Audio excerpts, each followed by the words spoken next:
एक दिन शहर में एक खौफनाक कत्ल हुआ। लोग गुस्से में थे, सब न्याय चाहते थे, लेकिन सबसे बड़ी दिक्कत यह थी कि पूरे मामले का अकेला गवाह अंधा था।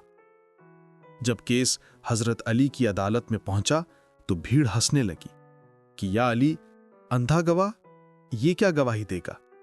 लेकिन हजरत अली शांत रहे।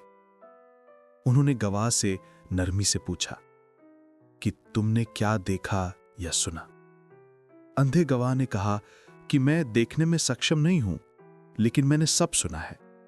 मैंने वो शब्द सुने जो कातिल ने वार करते समय कहे थे। वो आवाजें आज भी मेरे कानों में गूंज रही हैं। पूरा माहौल चुप हो गया। हजरत अली ने कातिल की तरफ देखा और बहुत सधी हुई आवाज में पूछा कि क्या तुमने कत्ल करते वक्त यही शब्द कहे थे?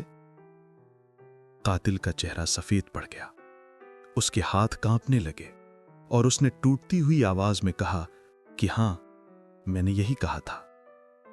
हजरत अली ने फरमाया कि अगर गवाह झूठा होता तो तुम सच्चाई बोलने पर मजबूर नहीं होते। बस फैसला हो गया। अदालत में मौजूद हर व्यक्ति दंग रह गया।